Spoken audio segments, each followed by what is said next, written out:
ไม่สูงค่ะเมื่อได้เป็นวันที่6เดือนธันวาคมที่4ปี2026ในตอนได้ข่าวสายหมอคอมมีข่าว3ตอนที่มาเปิ้นเผาค่ะตอนที่1ซื้อปลายเพค่ะข่าวเที่ยงตอนหนึ่งกริยาจารย์และทางฝรั่งเศสคบทบอบโอ้กันข่าวเที่ยงตอนหนึ่งแขโครงสร้างเฮ็ดออกแห้งทาดเปิดตาจางใจตื้อไหลในเมืองเนี่ยอ่อนตั้งเปิ้นได้ที่ก็เข้ามาถมด้วยข่าวโคในอ่อนตั้งค่ะซื้อปลายเพไฟเนี่ยเมื่อวันที่5เดือนธันวาคมปี2026ได้มีข่าวออกมาว่าภูมิพลพรเขาโคบโทบหันซื้อโตหนึ่งค่ะปลายเพไว้อยู่ที่ได้ทำหิมแม่น้ำปิ้งตีเจดอนเก้งใหม่ในตั้งฝ่ายภูมิพลพรเขาก็ปักตาไปด้วยหนังคึดๆจำๆเนาะเปิดตาแห่กลางหนังเฮอก้นเตอ่ำกว่ายาเก้าแลอ่ำกว่าหลอมตีโตสัตว์ป่าได้จังไหนค่ะเนาะซื้อตัวได้ค่ะป้าอยู่หลีเขี้ยมอยู่ในคาดล่ำว่า อันเข้ามาซ่อนตัวอยู่ในถ้ำติในแท้ก็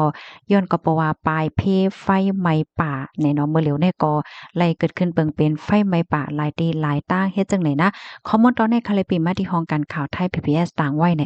พี่น้องค่ะหันแคบหางอันนายาวหันถึงจังหือพองไหนค่ะเนาะก็หลีฮักเปิ้นค่ะเนาะป้ายเพเนี่ยว่าเนี่ยหลีเอ็นรู้เปิ้นเนาะพี่น้องเนาะอยู่ไว้ที่ในถ้ำเหี่ยวก็ค้องด้วยเปิ้นอยู่อ่าค้องด้วยเปิ้นไถแคบหางเฮ็ดจังไดค่ะนะ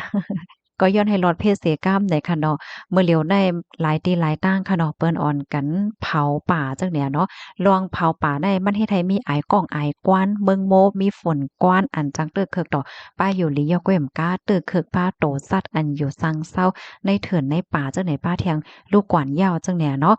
ค่ะกำในเฮาค่ะมาถมด้วยข่าวเงาเที่ยงตอนหนึ่งค่ะในกอตั้งฝ่ายโพน้ำฝรั่งเศสและดังโกริยาจารย์คบทบอบโอ้กัน เมื่อวันที่4เดือนธันวาคมที่4ปี2026ได้มีข่าวออกมาว่าจอมจึงอีเจมยองผู้นำโกริยาจารย์และดั้งจอมจึงเอมมานูเอลมาครงผู้นำฝรั่งเศสค่ะไล่โคมกันเป็นสักเสนหลักฐานในปางลงลายมือเกี่ยวกับโลยลองยกจั่นลองโคมมือกันหลายปาหลายฝ่ายในคะเนาะเปิดตาให้มีลองมือกื้อจำใจกันตื้อมาเมื่อพวงตีสายหงายเงาลายปัญหาปฏิฆาตอันเป็นว่าอยู่ดี ปอดวันออกกลางเตื้อฮาวแห้งมาไหนค่ะอิงเนอร์ปางตึกอันเป็นว่าอยู่ที่ปอดวันออกกลางนั่นก็มันก็มีพรตุ่มยอนต่อหลายตีหลายตั้งหลายเมืองเฮ็ดจังไหนลองออกข้าวตั้งมาโกริยาจารย์ของโพนำโกริยาเยอนำค่ะของโพนำฝรั่งเศสในปอกกำในค่ะก็ได้เรียกว่าเป็นปอกแฮกในข้าวตั้ง11ปีเนี่ยค่ะตั้ง2เมืองค่ะก็มีลองตกลงกันตีๆตื้อควักลองเป็นไปหลากหลายลองเทคโนโลยีฝ่ายตั้งการซึกกันลองฝึกซึกโคมกันและลองเมียงปัน ข้อมูลกันและจังไหนค่ะตั้งฝรั่งเศสและโกริยาจานในค่ะเนาะก็ในฝั่งหางลวงไม่อกไม่ใจสายหงายเงาลายอันเป็นว่าอยู่ดีป้อนวันออกกลางคมพาถึงลงปีกวงแก็บฮอร์โมสในค่ะเลยฮู้ว่าผู้นำตั้งสองในคณะก็ไว้นักปักใจลองรักษาหมายมีโลกลมฟ้าเฮ็ดจังได๋ค่ะปยก็ตุกย้อนให้โกบาโกฝ่ายได้ที่เฮ็ดสร้างสรรค์เนี่ยก็ให้ไว้ใจกัดใจเย็นเนาะเปิดตาแหกกลางอำไห้ปางตึกได้มันลามกว่าถึงขั้นที่ว่าก้มอำไลจังไหนค่ะลองโคมมือกันในปอกกับในค่ะเนาะหลายฝ่ายได้ก่อหันถึงว่าเป็นลองสร้างแนงสารลองมันกึมใหม่เทียงตีอันยางก่ายจู้วงกลางยุโรปและดังเอเชียใน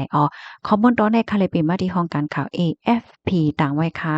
ลูกดีข่าวง้าโหนในเสแลกับในเฮาค่ะมาถ่อมด้วยข่าวง้าวเกี่ยวกับเลลองแขจังไหนเลยฮู้ว่าตั้งฝ่ายแขกเขาเฮ็ดออกน้ำมันลิบและตั้งก๊าซเปิดตาจางใจตื้อในเมืองเนี่ยค่ะเมื่อวันที่4เนี่ยค่ะก็มีข่าวง่าวออกมาว่าตั้งฝ่ายเมืองแขเขาค่ะเนาะฝ่ายแห้งทาดเขาเนี่ยก็ไล่แต่ตื้อโครงสร้างเฮ็ดออกอันเป็นน้ำมันและตั้งก๊าซว่าสังว่าจังได๋สายงายเงาลายก็เป็นก่อนได้ตั้งตีหลีเป็นโพซิทิฟเนี่ยค่ะเมื่อพ่วง2เลินตีป่นมาค่ะเนาะเลินโทนที่1และเลินโทนที่2ที่ป่นมาในคณะไหลโคว่าลองเฮ็ดออกน้ำมันลิบในมันตื้อเฮอเฮิงเคินใหญ่มาจังไหนยาวค่ะในส่วนของน้ำมันลิบแค่นั้นค่ะเนาะเฮ็ดออกไลโคมในอยู่ที่35.73ล้านตันค่ะแต่เลยว่าเพิ่มเตื้อขึ้นมาโคปากไหล1.9เมื่อว่าแตก1กันขิงข้าวเหลียวกันเมื่อปีกายตีป่นมานั่นจังไหนค่ะ ฝ่ายหนึ่งเนี่ยก็ลงเฮ็ดออกกาสภาวะเนี่ยก็ตื้อควักตื้อขะเหนี่ยไม่สูงมาเหมือนกันนะคะเอาไล่หัวตั้งฝ่ายแขเขาในเฮ็ดออกกาสภาวะในไล่ถึง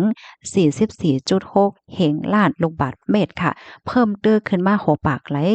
2.9เนาะเพราะว่ามาแตกหนึ่งกันมื้อข้าวคิวเหลียวกันเมื่อปีกายที่ป่นมาเนี่ยค่ะปยก็มีตั้งนำอันเฮ็ดออกพัดเพ่ง1วันในคณะไล7ปาก60ล้านลูกบาศก์เมตรว่าเฮ็ดจังได๋ยาวค่ะพอเฮามาด้วยโฮมๆเส้นสายหมายตั้งเสียงตั้งหมดอันว่ามาในค่ะมันก็เนให้หันว่าฝ่ายตั้งแห้งทัดของเมืองแขไหนมีรองแก่นแข็งอยู่นะคะปยก็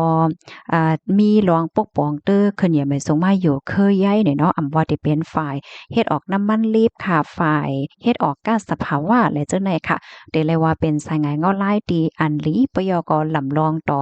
ลวงขึงสร้างลวงปกป้องปลายหมักมีในวันในเมืองไฮเตอร์ขึ้นใหญ่ยืนยาวกว่าเมื่อนานนั่นในคอมเมนต์ตอนในเลยปีมาที่ห้องการข่าวสนุกออกไว้นะคะพี่น้องค่ะรับถอมยาวหันถึงจึงคือพวกเนี่ยค่ะเนาะไลหันอะไรก็เปิ้นออนกันปันตั้งหันถึงว่าโอ้แขเขาได้เดเลยว่ามีลวงวางแผนเยี่ยวกเดเลยว่าจึงโครงสร้างออกมาหลายมิ้วหลายป้ายค่ะเนาะเปิดตาแต่ลดย่อมไหลลวงอันปึงอิงนอกวันนอกเมืองจึงนั้นในค่ะเนาะมันก็เป็นก็ปันตั้งหันถึงจึงไหนย้อนก็เพราะว่ามื้อเหลียวค่ะเนาะปางตึกอันเป็นว่าอยู่ดีปอดวันออกกลางได้ไหนเมืองหมังเมืองตีอันปึงอิงใจใหญ่ตีนอกเมืองกำสือแห้งๆไหนได้มันเตอแห้งน่ะค่ะเนาะตัวอย่างเปิงแตงมันแหนน้ำมันไหลตั้งก๊าซในค่ะเนาะหมังเมืองในค่ะนะเปิงอิงอันลงมาที่ปอดวันออกกลางในนำแห้งหนาอาลาจังเนี่ยเฮแลเพราะว่าปางตึกเป็นตั้งปอตอนป่นหวงแก่หอมโมสปิกเนี่ยก็ทบตั้งอย่าเผิดแห้งหนาวนะน้ำมันมีทรายเหย่าในมีก็มันมีหนาเหย่าในกับกินเนี่ยค่ะเนาะบางตีในถึงขั้นที่เปิ้นเผาก็หลายคึกคักออกมาเหย่าจังเนี่ยนะย้อนก็เพราะว่าน้ำมันในมันก็ใจตื้อหลายตีหลายตั้งเนาะว่าแต่เป็นรถเครื่องรถก้ากันนั่นก้อยโครงการโรงงานป้าแจ่มเปิ้นที่การพกซ่อมอะไรจังได๋เนี่ยกำในเฮามาถ่อมด้วยขันข้ามอีกหนึ่งเนาะขันข้ามในวันเมื่อใดคืน5โลงได้เนาะอ้อเพราะว่ามันลงได้แต่ก่อน มื้อเหลียวได้เป็นกว่า70,000ปลายขึ้นเหี่ยวหั้นนะคันคำไทยเนี่ยอะเนาะมื้อในมื้อในได้บ่ขึ้นลงแต่เลยว่าเฮ็ดจั่งใดอะเนาะคำแตงเพราะว่าเฮาค้ามีเสียกว่าขาย1วันให้ได้ขายแล้วอยู่72,000เฮงเพราะว่าก็ซื้อซ้ำแต่ละปันอยู่72,000เฮง2ปักคำหางเคิงค่ะเพราะว่าเฮาค้ามีเสียกว่าขาย1วันให้ได้ขายแล้วอยู่75,000ปาก54ค่ะเพราะว่ากว่าซื้อซ้ำแต่ละปันอยู่73,000เฮงเต็มได้เขาแต่เลยว่า คันมันได้มันขึ้นลงค่ะนะอันได้เป็นมื้อนี้เป็นวันที่6เนาะเป็นวันจันทร์มื้อในแลบเตมีลองเป็นไปหลากหลายค่ะนะย้อนก็เพราะว่ามื้อซื่อนี้มันเป็นวันเสาร์วันติดค่ะแหละเนาะค่ะยินจมพี่น้องค่ะกูก็ที่รับถอมปันแห้งค่ะเนาะย้อนให้อยู่เลยกินหวานในรอดเพศกันค่ะไม่ส่งค่ะ